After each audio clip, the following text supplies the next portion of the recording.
A lot of people try to get into big companies like Google. You are someone who worked for almost 2 decades with these companies. Suddenly, you decided to move on. What led to the decision? I didn't like the work culture. It was kind of toxic. I became pre-diabetic. I started losing my hair. I started losing sleep, all of that. And I realized that I don't think it's worth ruining my health. And so I decided to quit without a backup. What kind of challenges did you face at that point of time? It was scary. The salary drug was not coming. During the silence, prepare for the storm. When you did think about freelancing, how did you want to position yourself? Freelancers are considered unreliable. That's one thing I will never be. And second, I will always position myself as the expert in the room. Even when you do understand what the client needs, you also have the challenge of dealing with the team. How do you bring the team on board? What solution you're providing? A lot of times when in a company an external consultant comes in, the employees get a little threatened. Maybe if the consultant does a good job, I will be fired. So if you come on too strong saying I'm the expert and I'm going to tell you, it's never going to fly.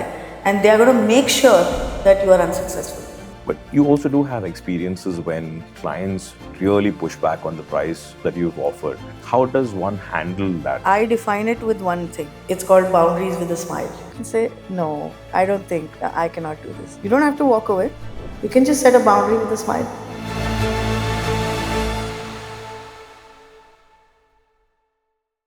A lot of people today are one decision away from building a business, but they don't take it. Not because they lack skill, but because freelancing feels safe enough. So they stay there. Today, we're talking about what it really takes to move from doing projects to building something that's scalable. And joining us is someone who's made that shift, and she's done it not by design, but by necessity. She left her job without a backup plan, struggled to find roles at her level, and then she started consulting just to get by. Today, she runs a consulting led business that's grown steadily over 8 years. So let's break that journey down. We have with us today Nidhi Bhasin. Nidhi, great to have you here. All right, welcome Nidhi. Welcome to the show. Thank you. And I got to start off with this. A lot of people try to get into big companies like Google, but here you are someone who worked for almost 2 decades with these companies. Suddenly, you decided to move on and you didn't have a backup plan. What was going through your mind? What led to the decision? I didn't like the culture. I didn't like the work culture. Also, I was in a position, it was a very high stress position, and it was kind of toxic and it was affecting my health. I became pre-diabetic. I started losing my hair. I started losing sleep, all of that. And I realized that I don't think it's worth ruining my health. And so I decided to quit without a backup. But I think that was a bit of, an arrogant step on my part, because so far, every time I had quit, I always had an offer before I quit, because companies used to reach out to me on LinkedIn and everything. So I just thought, oh, I'm just so great that the moment I quit, I'm going to get another job, right? But that didn't happen. So I mean, at that time, the reason I quit without a backup was like I was very confident I'm going to get another role. Okay, and what was like a day after you quit? Because the biggest question will be like, now what? What am I going to be doing? How long did it take to sink in? Was it the day after you quit, or or was it a little later? I was actually really looking forward to quitting and taking some time off. Okay. I had a few bucket list items, and I think what I try to do is I try to make use of any situation that comes in front of me. I quit. I didn't have a backup, and I was feeling anxious. Okay. But then I was like, okay, how can I turn this into something positive? Every time I'm faced with like some situation where I feel like, okay, I'm gonna fail, I'm like, okay, how can I make the best of this situation? And then I realized that there are a couple of things that I wanted to do. I wanted to travel, I wanted to do volunteer tourism, I wanted to do learn more about coffee. So I actually created a 3-month plan where I wanted to learn diving. So I went and became an advanced open water diver, went to Indonesia and did my certifications and stuff. Then I went to Ladakh and I did Vipassana for the first time. That was a great experience. Then I went to Coorg, and then I spent time at a homestay, and I learned more about coffee and the process and everything. So I was like, I'm not going to get this time again in my life, and I'm probably going to have a good amount of time to learn something new, to go deeper into just my interests. So I did that. Amazing. But so I was very happy to actually quit. Amazing. Sort of like finding yourself all over again. Oh, yeah, All right. absolutely. So after all of this, then after this 3-month break, you definitely wanted to say, okay, now I got to look for my options. Yep. Now, while you were doing that, you were exploring opportunities again. What kind of challenges did you face at that point of time? To be very honest, the challenge was, now should I do something of my own, or should I start looking for a job? Do I want to continue in my field? I am also very interested in sustainability. So I said, okay, should I look at now completely switching my career? What should I really do? So that there was a phase where, I was very confused. I had like so many avenues that I wanted to explore. I've always had. So yeah, so I mean, it was scary on one end because there was no money coming in. The salary drug Yeah. was not coming. Yeah. And on the other hand, there were so many different things that I wanted to explore. I was like, okay, what do I really do? Where should I go? Awesome. So, oh, I forgot that I also did a life coaching certification at that time. I also wanted to become a coach. So I went for that as well. Brilliant. And now, obviously, that you also probably looked at opportunities to work with companies, or were you more inclined towards business Actually, to be, you're talking about now or back at then? that point of time when you moved That out? time I was like, I need a job, Okay. because I had never thought of starting a business, to be honest. Okay. It was like one distant dream. Hoga kabhi, I'll do it sometime. But it was definitely not at that time. Okay. And I was just like, I need to figure the next big brand that I want to go into, and that's it. Yeah. And while you were figuring this out, you were approaching companies, but you did face challenges there too. Oh, yeah. If you could tell us about it. So, couple of challenges. I think one of the most abstract, weird challenge was that most of the companies that I interviewed with, they said that they cannot afford me, Okay. and that their hiring budget is much lesser and stuff.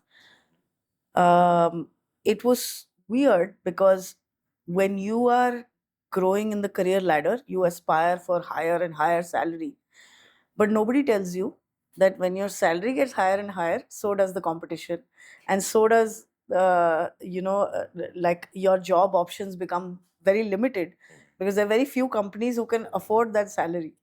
And that I understood after I started the business, Okay. because I know that at a certain salary level, a lot of people are willing to hire, but as the salary of the person goes up, then very few businesses can afford certain salaries. Interesting. So, But then, when you were told that you were expensive, was it at that point of time you decided that whether should I be making a shift towards freelancing, consulting? What were your options at that point of time? wanted to do multiple things, right? I said I certified to become a coach. So I started on that journey. I started coaching people.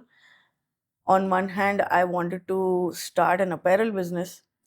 So I started learning about Amazon and selling on Amazon and stuff. So I started that.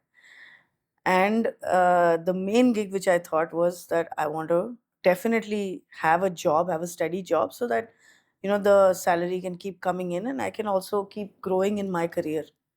So I mean, I remember there was a time when I was confused. Okay, which one should I do? And then I said, let's just do all of it. Whatever works, I'll take it up, and whatever doesn't, then I can wrap it up. But I was still always looking for a job, and it was so it might sound silly that even up to like 2-3 years ago, I was looking for a job. 2-3 years ago. Yeah. Interesting. All right. But you eventually did start freelancing. Yes. Okay. So my question here is that when you did think about freelancing, how did you want to position yourself? How were you looking at yourself as a freelancer? No, I mean, positioning and all never came into my head, to be honest. Okay. I didn't even go looking for projects. Luckily, the same companies that I was interviewing for and everything, they were okay to hire me on contract. Okay. Or they were, they wanted someone with my skill set, but obviously they didn't want to pay. So they started, I mean, that's how it started, with me taking up freelance projects, consulting, and everything. But the only positioning thought that I had in mind was that uh, freelancers are considered unreliable. That's one thing I will never be. I'll never be that person. And second, I will always position myself as the expert in the room. For that positioning, I will have to work hard and be the expert in the room. But that's a standard that I'll hold myself to. So those are the only two things that I was very particular about. And when you had this thought process, was it something that you started off with, or was it something that you eventually evolved, as a philosophy that you'd want to follow as a freelancer? No. I think that just came inherently, because in my corporate experience, I had worked with freelancers, and my experience was not that great, because a freelancer doesn't take the project as seriously as an employee. And it's almost like, okay, if you have an employee, you can trust that person, or if even if they're not delivering, you can stand on their head and you can say, "Oh, give me this on time." But for a freelancer, they can just choose to not pick up your call, and that's about it, and you have no control over the delivery. So that was one thing I said, okay, right from the beginning, from the first project, I will never be unreliable. I will always be that consultant who always picks up the phone, who's always responsive, and that value continues till date. Okay. In the company, we have a turnaround time of 2 hours on any business day to respond to any query of the clients. It's interesting that you started with such a strong value system, and not many freelancers think in that particular manner. But even when you had this philosophy, even when you were looking to position yourself in this particular manner, the biggest challenge for someone like you who's just starting off as a freelancer is how do potential clients find you? How was it that, how were your clients finding you in the beginning? Again, interesting that I got a lot of work just by referrals. Okay. Just by referrals, because I now like to think that it's because of this value system. I always had initiative, in the sense that even if the people in the room are not thinking about a certain problem or an initiative, I would like to foresee a problem and then tell them right up front, okay, this is how we should solve it. Or if I see any opportunity, I should be the one in the room presenting it first, saying, I see that this is an opportunity. And second, hand holding people to get good results. And that, I believe, got me work, because uh, consistently the feedback that I got from clients, or when my clients were telling others about hiring me, they would say that okay, you know what, we've really got support from Nidhi, because the things that we are not able to think or foresee, she comes up and she tells us, okay, this is how it should be.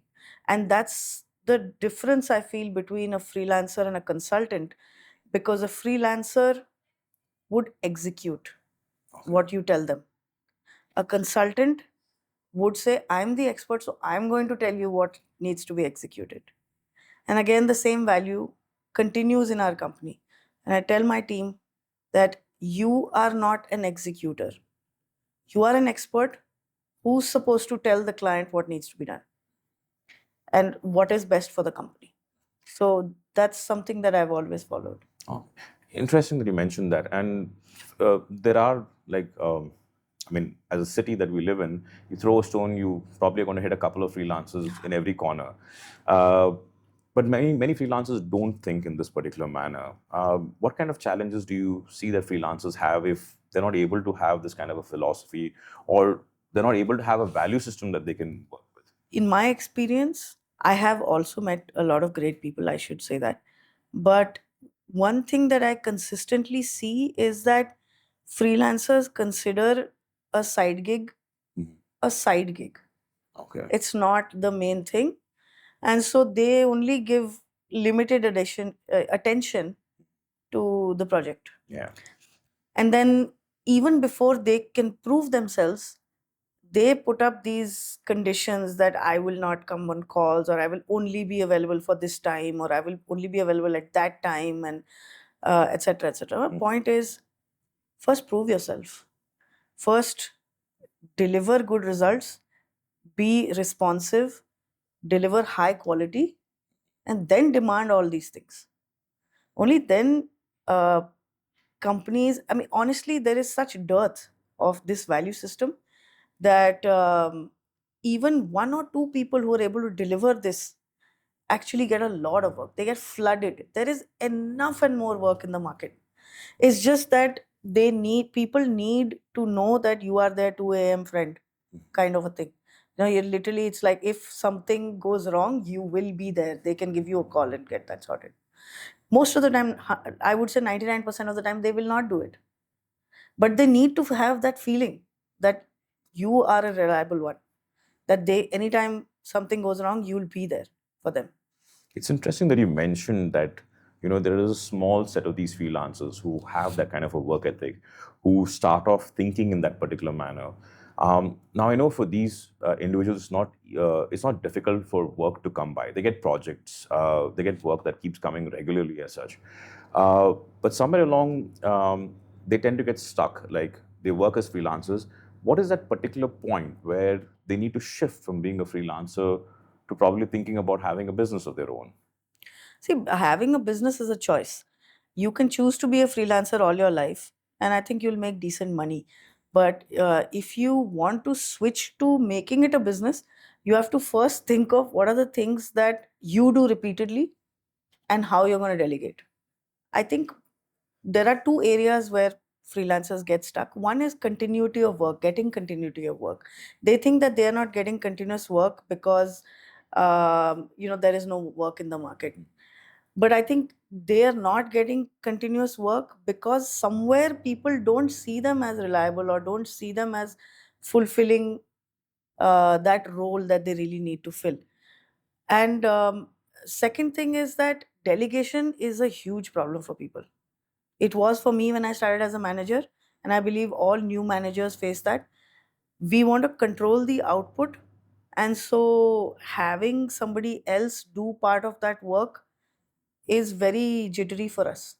And a lot of people start freelancing very young, and they don't have that right guidance to saying, okay, you know what, this is what you should do, and this is what you can delegate to somebody else.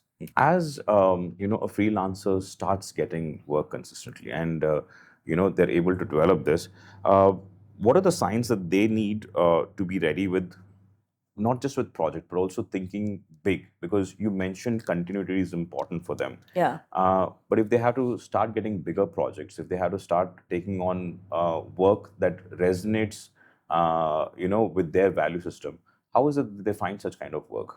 Again, it starts first with the quality of your delivery. Okay. You have to really reflect and see what is the quality that you are delivering. You don't just do the job because this is a project that needs to be done, so you get it done. You have to really sharpen your skills. You have to have the tact to work with the client's team, because a lot of the time, while the business owner may want a certain thing done, the internal team treats a freelancer as a freelancer. So you have to have tact to be able to work with the internal team. Third, you have to be absolutely good with communication. I don't mean good English, but I mean communication where a lot of things go unsaid. Um, and you have to be someone who even over communicates. If you're going on leave, you have to communicate. If you're not going to be available, you have to communicate. If you're not going to be able to do things on time, you have to communicate and let them know. If there is a problem that you're foreseeing, you have to communicate and let them know. I have realized a lot of people just don't do that. They just leave it to chance. You have to be able to say, okay, you know what, in these 2 hours I'm not going to be available. Is there anything I can do for you before that? and people really appreciate these little things. A lot of people don't do that.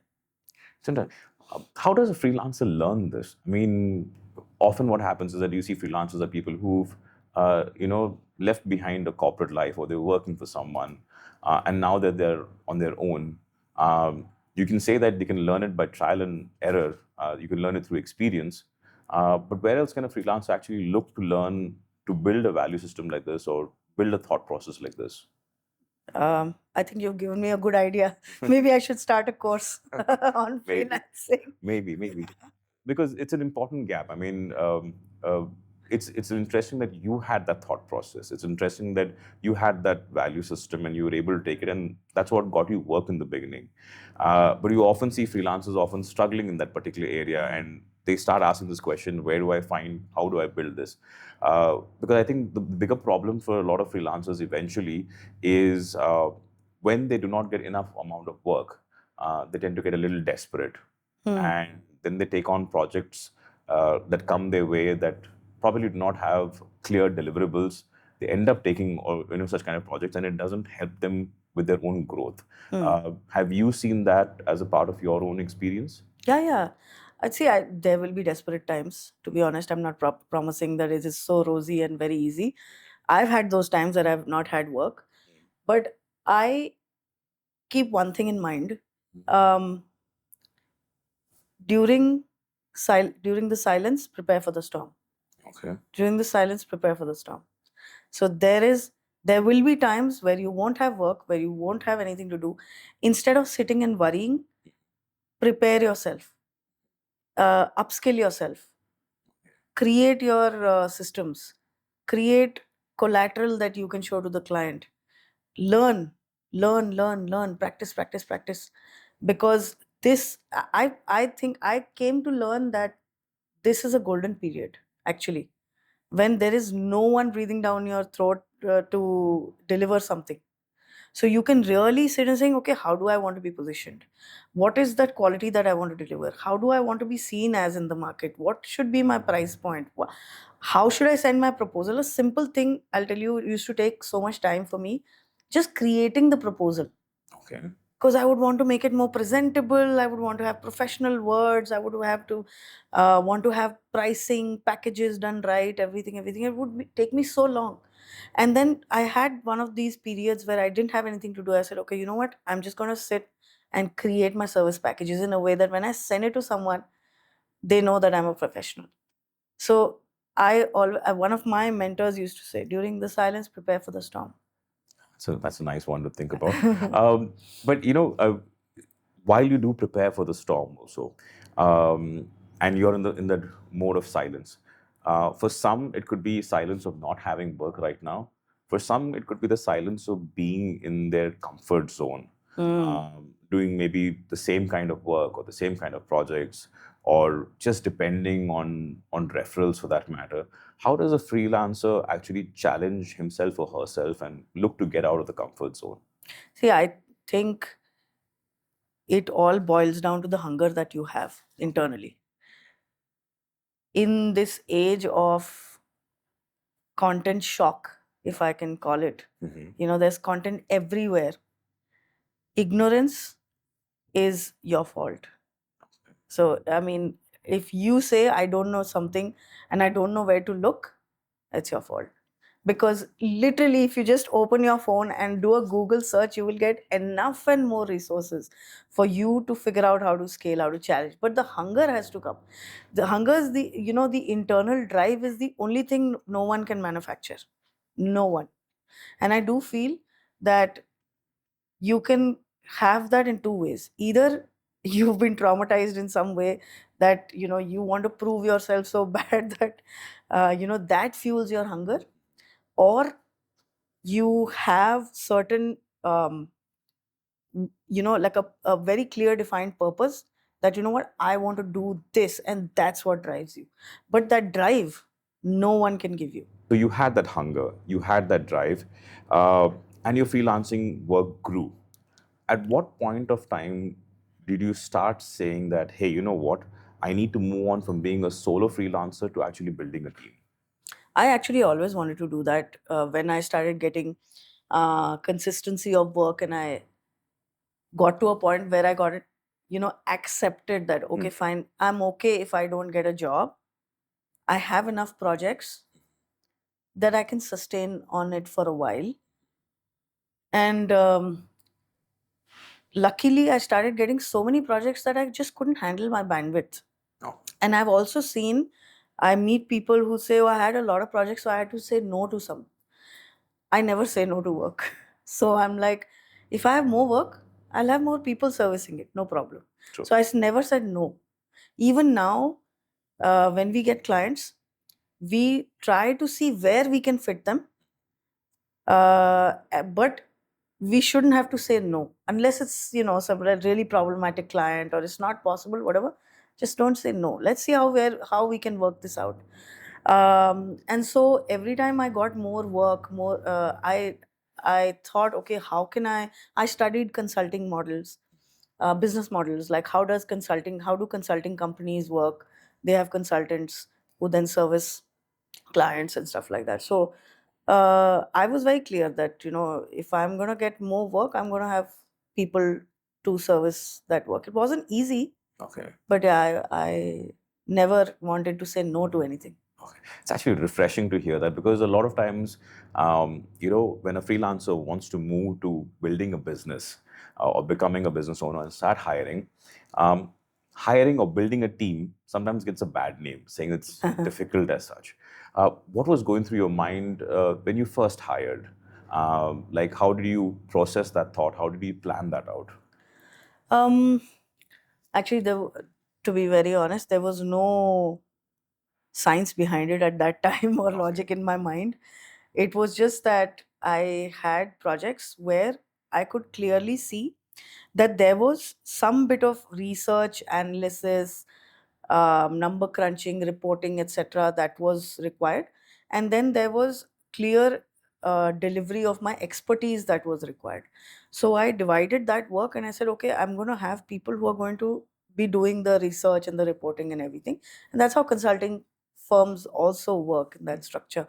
So I hired people who could do that. And I would show up for the advisory, and I would show up for working closely with their team and executing stuff. But that said, hiring is not easy. I myself have learned a lot from Quantum Leap on how to hire and how to think about building a team, etc. But I still have issues where you hire someone where you think they just fit the role and everything, and it doesn't work out. They join and it doesn't work out, or they leave, or somebody else joins, etc. And for me, it was actually unnerving because I had never been a business owner before. I had managed people, but they was under a company, somebody else's company. It was never my company where I could say, okay, fine, I'm hiring someone. So it was a little, what should I say? I used to be anxious. Okay, am I doing right by the person? Um, am I guiding them right to deliver something? Am I just testing them? Like, what should their growth path look like, etc., etc.? Because I was myself so unclear about the business. What can I tell them? So that part really is still very anxiety creating for me, because having someone put their career or their in my hands and saying, okay, fine, you tell me where I'm going to grow next. I'm like, oh my god. For a lot of times, when freelancers, when it comes to hiring people, one of the biggest mind blocks that they have is that, hey, I can do the work well myself, but I'm not too sure about getting it done, to someone else. How did you cope up with that? That's the delegation problem. Okay. Right? Luckily, I got to manage a team at a very young age in my life. I remember 24 when my first team was a team of 18 people where everyone was older than me, and they disrespected me like how. And I failed miserably.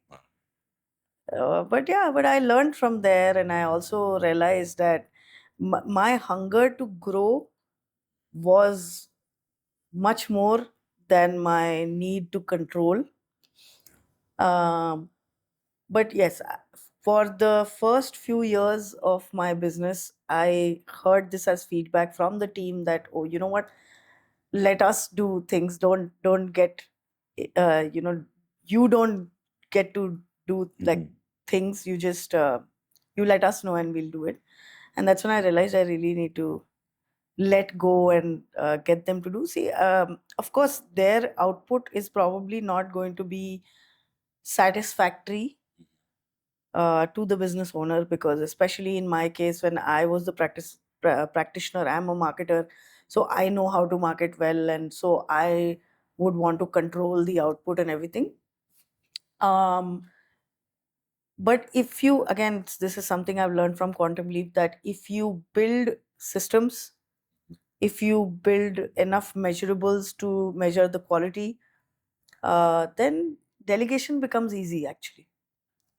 So you know exactly, you can tell them clearly, they have their role clarity, they have clarity on what needs to be delivered by when and at what quality. So then delegation becomes easy. I got to ask you this. When a freelancer wants to scale, what should he or she be prioritizing first? Is it building teams? Is it building systems? Or is it just looking for more clients? Looking for more clients, Okay. because that the money that comes from there is going to fuel the rest of the business. Okay. All right. And then how can freelancers actually scale their work without losing the quality, and ensuring that the clients get what they want? For quality, Okay. there are two aspects that you have to look at.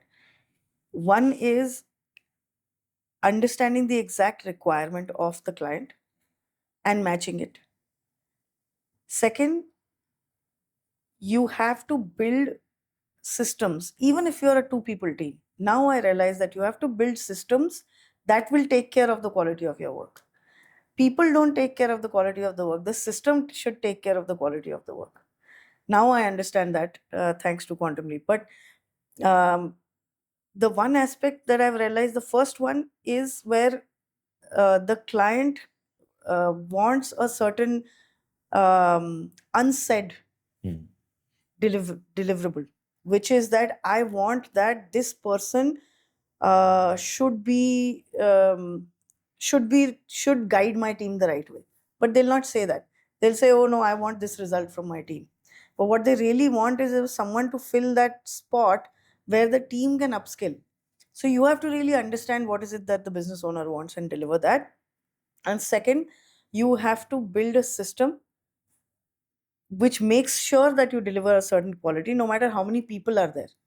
So at let's say a 5 member team, you'll probably deliver certain quality. You have to keep fine tuning the system to ensure that when that 5 people team becomes a 50 people team, how will you ensure quality? You mentioned something very interesting, which was you said that one of your most important roles is to find out what the need of the client is, what the client has not said it out loud, or what they have not spoken about it clearly. Uh, what is your approach of finding that unsaid element or the unspoken problem from a client? So one is, you have to ask the client a bunch of questions Okay. to really understand what do they want. Those set of questions could be, when they're telling you what they want, they can sometimes go on a big monologue saying, this is this, I have this problem also, that problem also, this is also there, this is also there, etc., etc. From what you understand of what they said of the problem, you have to rephrase, and then you say, okay, I hear you saying that you want XYZ. They'll say, no, no, no, I want XYZ and ABC. Okay, so I hear you saying that you want XYZ ABC delivered. Okay, no, maybe if AB is fine, that's also okay. But I have some other problem. So, like, okay.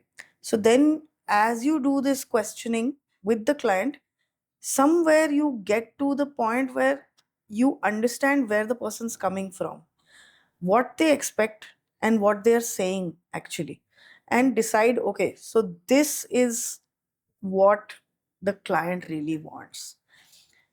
That is one. Second is, when you start working on the project, And when you interact with the business owner, when you interact with the rest of the team, etc., you'll usually notice a dynamic, internal dynamic of the client.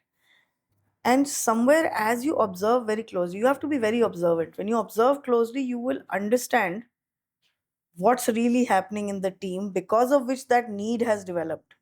Yeah.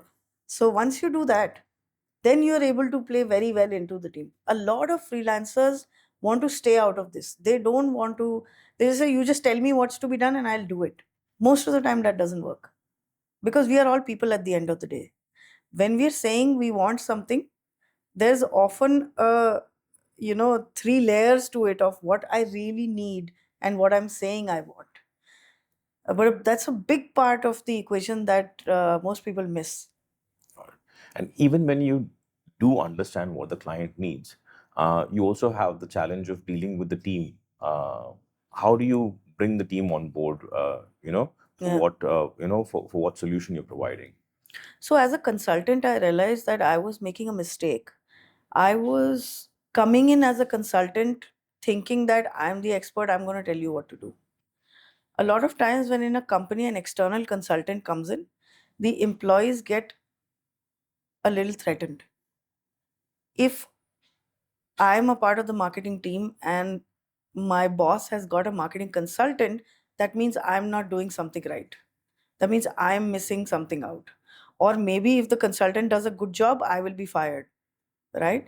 As a consultant, you have to understand that the team will be threatened initially with your presence. So if you come on too strong saying, I'm the expert and I'm going to tell you, it's never going to fly. And they are going to make sure that you are unsuccessful. You have to come in, you have to position yourself as a team player. You have to assure them that you're not here to take their job, because you are not going to do a job. This is a project for you. And you have to make them feel that they're the ones that are going to make the project successful. And you're just here to help them, which is the truth. If you're able to, with your communication, with your attitude, with your um, positioning, if you're able to build that trust in the team, you can make sure that the project, they will ensure that you are successful, because they would want to make the project successful. And you, when you see that someone in the team is really cooperating with you, they're making sure that this project is successful, then you have to make sure that you highlight that to their boss, so that the team feels that, okay, you know what, this person is actually here to help me, to make me successful, and not to shadow the work that I'm doing. It's actually been interesting that a lot of consulting projects that I've done, when they get over, the team has actually given me a farewell as if I am one of the employees, because they feel like, we just didn't feel that you were an external consultant, we felt like you're a part of the team and now you're leaving, and we're giving you a farewell. So it's been good. Question here, Nidhi. In today's time, when there are thousands of freelancers around, and everyone is uh, everyone's trying to get a piece of a pretty big pie that is there across. People do have preferences about what kind of work they like and how they want to position themselves. Now, some would like to work with business owners, some want to work with teams, some want to offer maybe a solution that is cookie cut, some they would want to offer something that is more customized per se.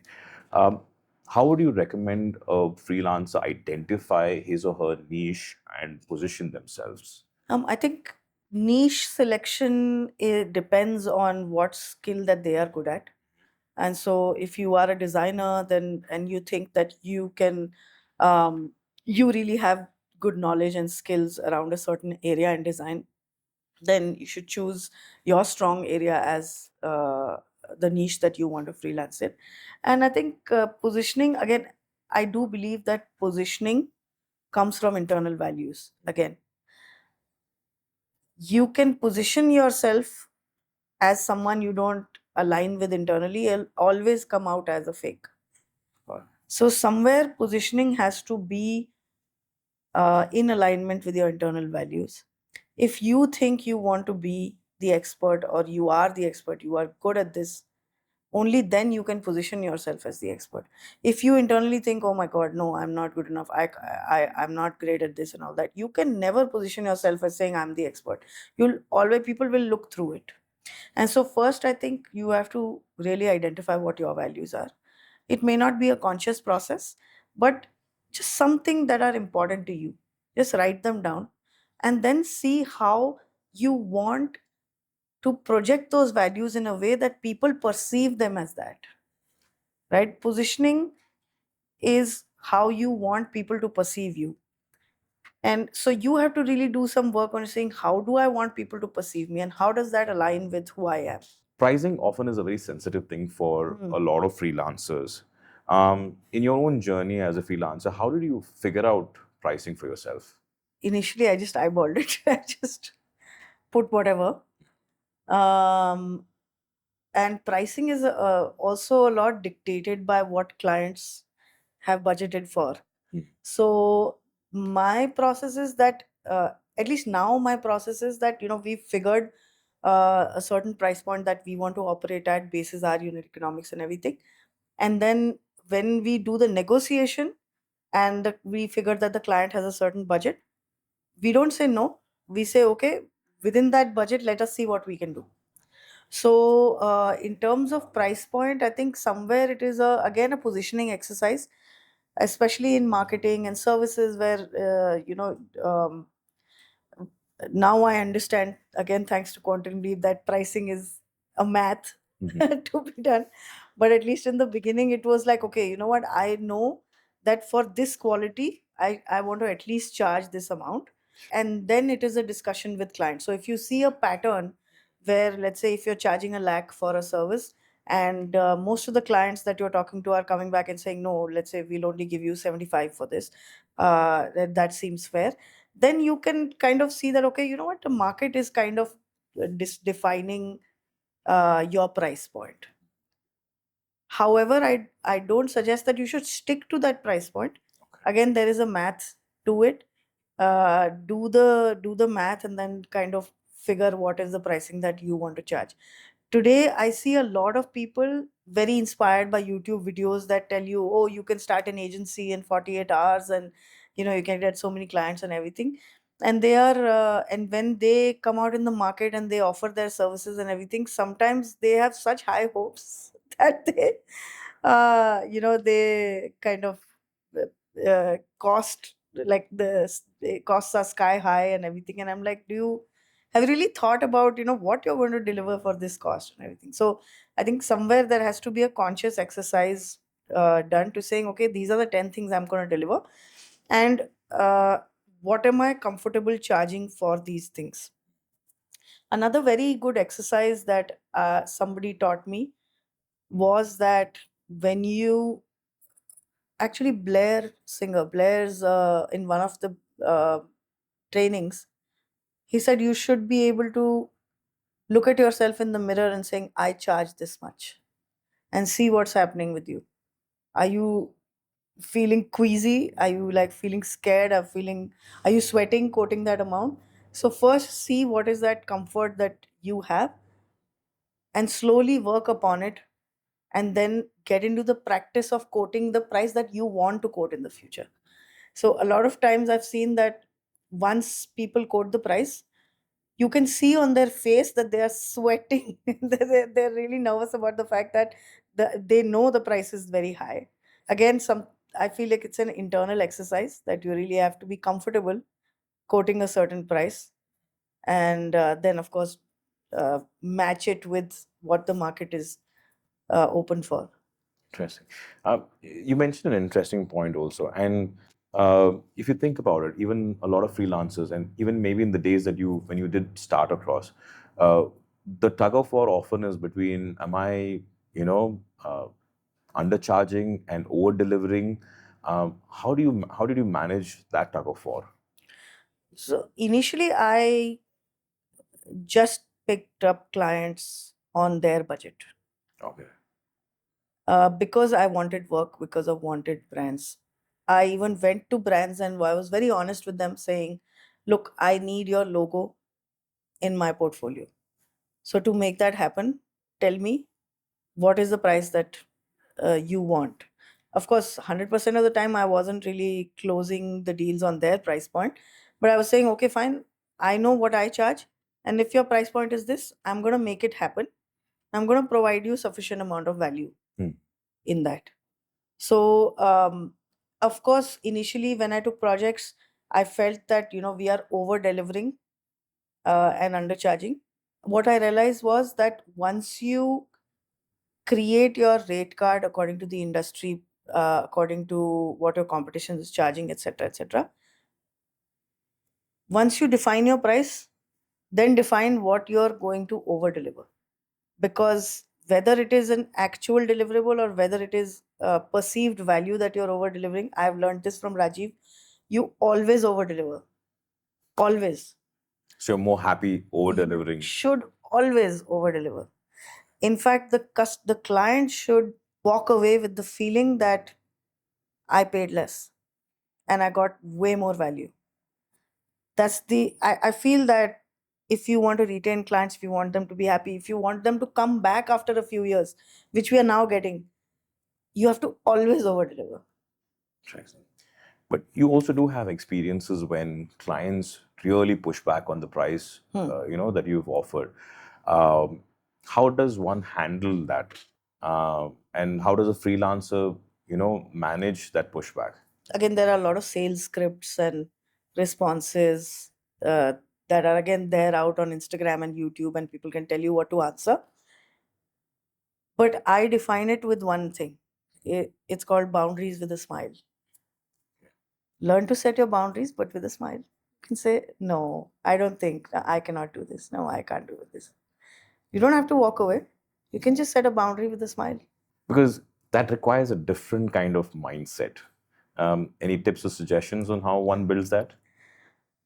Um, People think that if somebody is lowballing you or somebody is saying, no, you're charging more, that it is a reflection of their value. That's not the case. If you are asking or pushing back on the price that I'm giving, it's your perception of what I'm worth. It's not my worth.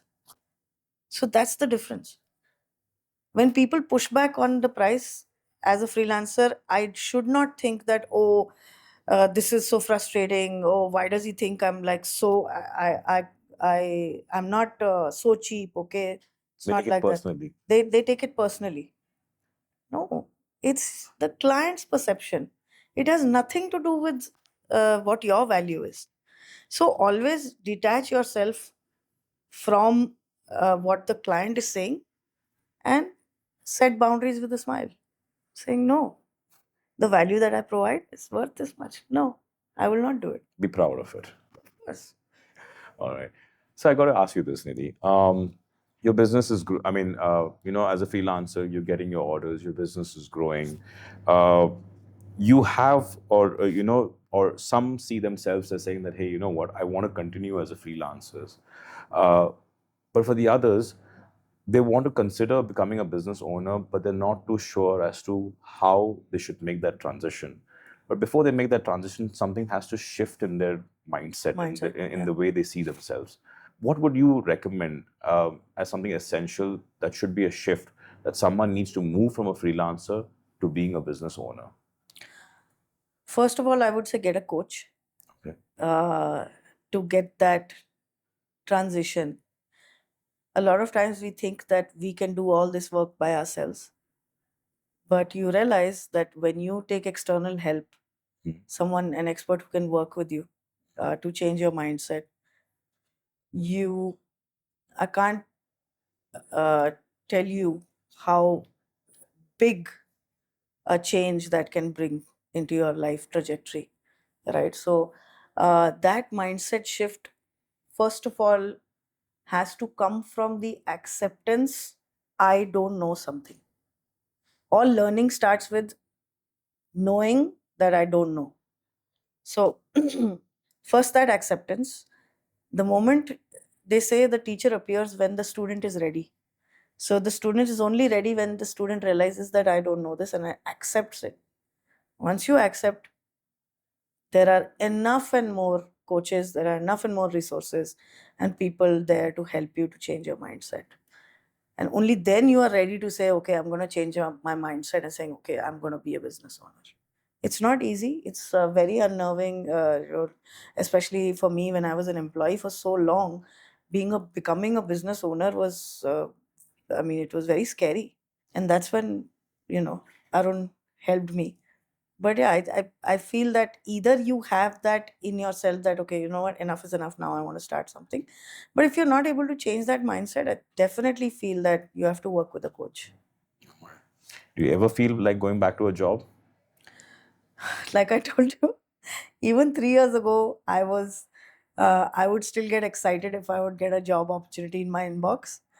But I realized that that's just me, or a part of me looking for safety. uh, that's not who I really want to be or want to do. Since then, since I started my business, thankfully, I have got a lot of job offers which I've said no to. But yeah, I mean, sometimes you want to get back to that safety drug, the salary drug, and that, I just have a clear deliverable, I know what to do, and salary will come. True. I think a lot of freelancers do think in that way, saying that, hey, probably I was better off working. But when those thoughts come in, how have you dealt with them, and how would you advise someone as to how they need to deal with it? I think uh, people want to go back to, after freelancing, people want to go back to a job because, like I said, they want safety. Also, they don't want to deal with improving in so many areas. Because the biggest shift that happens from a job to a business owner is that the business owner has to learn finance, has to learn branding, marketing, sales, product, everything. And freelancer doesn't, if you don't want to get into business, or you're saying, oh, I just want to go back to a job somewhere, you're like, Arey, kaun seekhega? Who will learn finance? Who will learn marketing? Who will go asking for work? Who will go do this? Forget it. Let me just go do what I know best, and salary will come. So, in other words, a business owner has to constantly learn. Constantly learn. I mean, it's not just about business owners. Everybody has to constantly learn, I feel. But business owner has to learn areas that a lot of areas that they don't like or they don't want to do. But if they have to succeed, they have to know. If you're hiring a marketer, you should know something about marketing first. You should be able to do that for do his job first, and then you hire an expert for it. Right. For a freelancer, what is the one mindset shift that they need to have to move from I'm working for this or I'm building this, you know, to move from that stage to believing that they're building something? Again, like I said, it's a mindset shift Mm-hmm. which requires you to be proud of what you're doing. Okay. Um, a lot of times it takes some time for people to be proud of what they're doing. I feel like people have been told that okay, or rather in a job, you're constantly being evaluated, but you never get to learn that, okay, if I'm delivering something, I'm proud of what I have built and everything. And I think this is again self work, where you have to go back and saying, okay, you know what, whatever I've done so far, I'm very proud of it, and that gives you the energy to saying, okay, I'm building something, I'm gonna build it. And again, I think this is the difference between a freelancer and someone who is going to build a business. What are you the most proud of right now, and what are you looking forward? I'm very proud of myself for picking myself up and looking for opportunities every time life, took me down. So I think that's one aspect of mine that I'm really thankful for. Every time, life throws a curveball, my thought is, how can I make the best out of this? How can I make the best possible outcome out of this? And I've often realized that the crises are where the big opportunities lie. And what I'm really proud of is obviously what I've built, But what I'm really proud of is the fact that when people come to work for the companies, for Strider Consulting, they are actually happy. And they say that, no, I want to continue because I'm learning, because I'm making a change, because this place is fun. All of that. So that's something that I'm really proud of. I'm very happy that people feel this way about working with me, with the business. Ken, what are you looking forward to? What am I looking for? I'm looking forward to scale. I want to spread the business in at least 5 different geographies. I want to build a 500 crore business. That's what I'm looking for. All right. What advice would you give to a freelancer who's waiting for the right time to build a business or scale it? Well, there's never a right time. I just recently got to know that Richard Branson started Virgin when he was 60. So there's never really the right time. You make the right time. All right, Nidhi. Thank you so much for that. Quick rapid fire questions for you. Sure. So, for freelancers, honesty or agreeability, what builds long-term trust? Honesty. Okay. First hire for a freelancer scaling up, who should it be? Sales. Retainers or one-time projects? What's better for a freelancer? Retainers. One mindset shift that changed your life? Wanting to have a coach. One thing that a freelancer must fix before scaling? Quality. Thank you so much for that. Thank you. I hope you've learned something from the podcast. Do share this with someone you know who wants to start a business from their freelancing journey. And if you found this useful, we're not just talking online, we're also building real offline communities with business owners and entrepreneurs across different cities. If you want to be a part of this, there's a link in the description. Fill out to join the community. See you in our next video.